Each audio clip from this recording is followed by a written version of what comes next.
көжектер.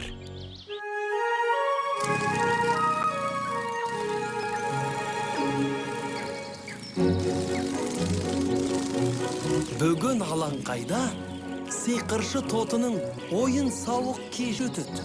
Бұл үрпек пен үркек үшін көптен күткен ерекше күн.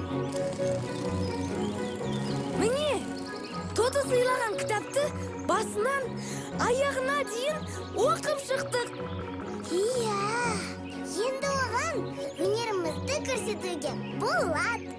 Олай болса, ойын-сауық басталмай тұрып, тотыны қарсы алайық. Тамаша!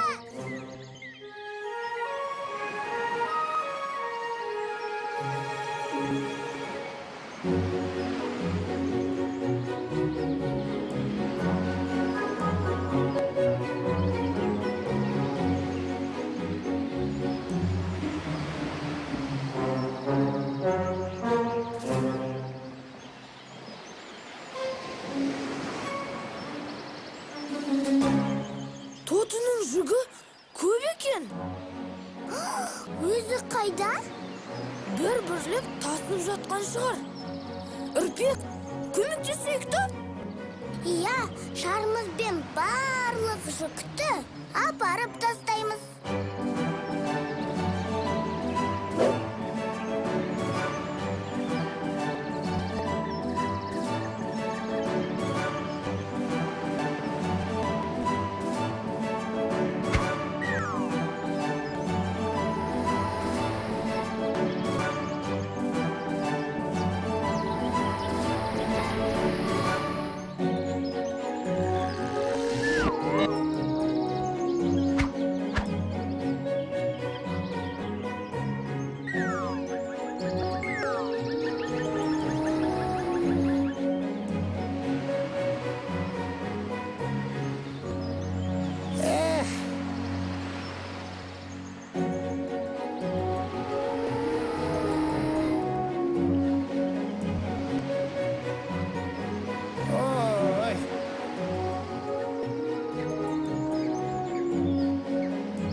Hoş geldiniz.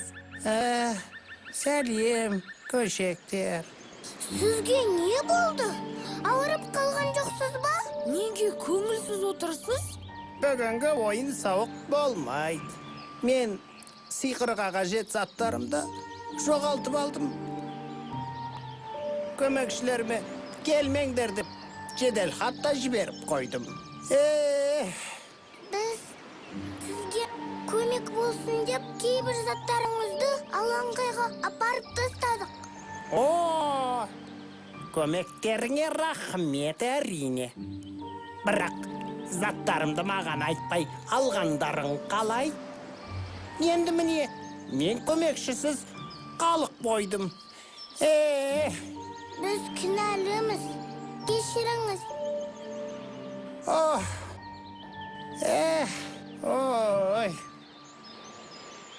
Сонда ойын-сауық кеші өтпейтін болды ма? Ох! Үрпек!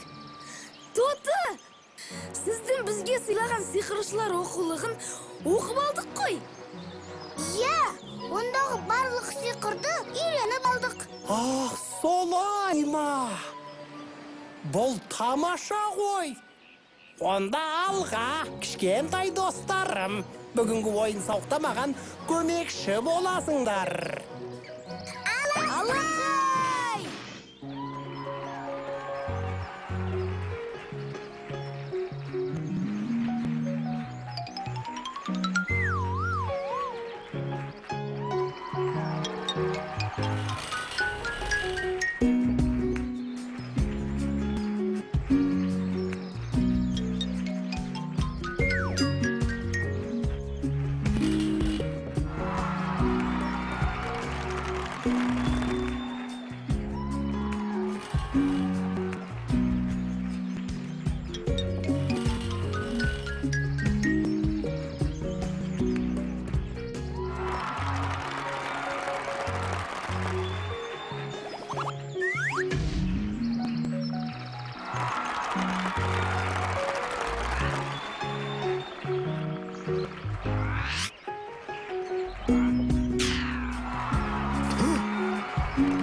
Көмектерің үшін ризамын, достарым.